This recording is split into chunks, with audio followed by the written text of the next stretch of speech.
As someone with anxiety, I know just how important it is for me to make my space a place that feels cozy and calming, comfortable, and not just my physical space, but also my digital space.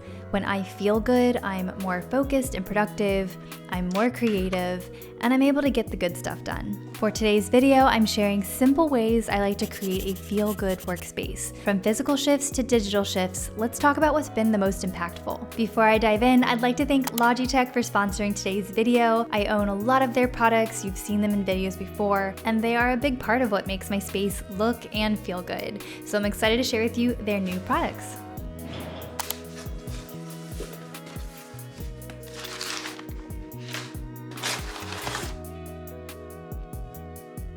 If you want to create a feel-good workspace, your own physical comfort is a great place to start. So that's where ergonomic products come in. This is Logitech's new intuitive ergonomic vertical mouse called Lift. It's designed for smaller hands like mine, which makes me feel so seen, and my lefties, they've got you covered too. I used to think my wrists were hurting because I was getting older, but that's not the case. It was because of the strain I was putting on my wrist from typing and from my mouse. An ergonomic mouse will create a more natural hand position, and it's called the Lift mouse, but I don't lift anything. My wrist is comfortably on my desk, and I make really small movements. There is no learning curve like with some ergonomic mouses. It's actually super cute. It's made with post-consumer recycled plastic. It's carbon neutral. It checks a lot of boxes. If you want to check it out, I have it linked in the description below. Number 2, make your space you. We spend so much of our time at our desk. Our keyboards are literally an extension of our arms. It's funny how for home decor, I typically gravitate towards beige and neutral colors, but for my tech, I like pops of color. I nerd out on tech unboxings, ASMR, study with me videos. I find it so calming and motivational. I went down a rabbit hole or two researching mechanical keyboards, and now I have one, so excited is an understatement. If you're a big emoji lover like I am, you can even program the keys to have your favorite emojis. My primary keyboard will still be my Logitech K380 that I love, and I'm thinking of the pop keys as more of a hobby keyboard, something that's just more fun when Andrew's not in the room and I don't have to worry about being quiet.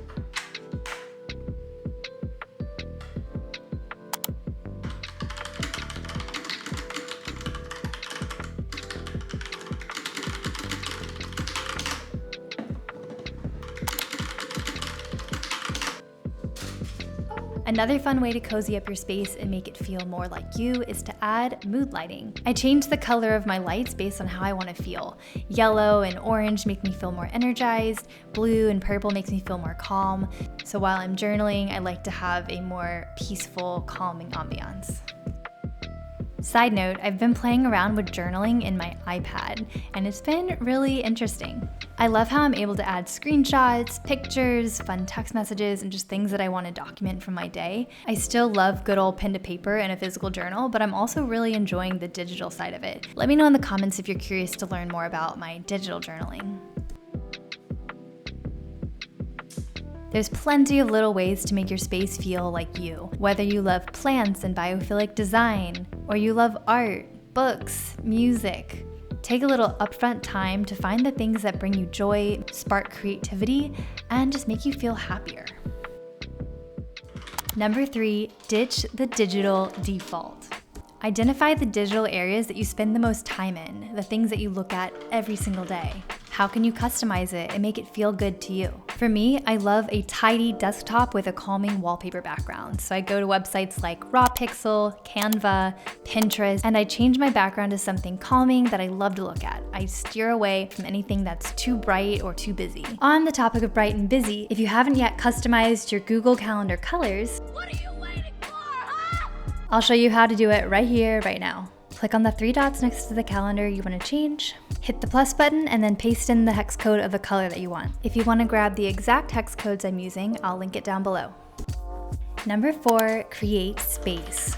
I put my monitor on a riser so that I have a little bit more space on my desk. It's really nice to be able to tuck things away under the riser. It helps keep things tidy and organized. It helps reduce my clutter, and it makes it look nice. I also like having a riser because it helps ensure that my monitor is at eye level so that I'm not straining my neck. Aside from creating space on your desk, there's also a recommended amount of space between you and your monitor. In the rule of ergonomics, your monitor should be arm's distance away. I learned this pro tip from the Logitech team. My fifth and final tip, but probably the most important tip for creating a feel-good workspace, is to make well-being a priority. I like to wear blue light blocking glasses, especially towards the end of the day, because blue light can impact your quality of sleep. Now, I know it's easier said than done, especially when you're in the flow state, but do your best to take breaks throughout your day. Whether it's just a little stretch in your chair, or you actually get up and hug your dogs, go get a snack, fill up your glass of water. I'm sure we could all drink a little bit more water. Remember, you can't pour from an empty cup, and in order to do your best, most efficient work, you have to feel aligned in your mind and your body. Self-care is productive, and that's a big part of how I like to approach my productivity systems, because when you feel better, you do better. Thanks again to Logitech for working with me on this video. All the Logitech products featured in this video are linked down below, and let me know in the comments how you like to make your workspace feel good. I'll see you in the next one. Bye for now.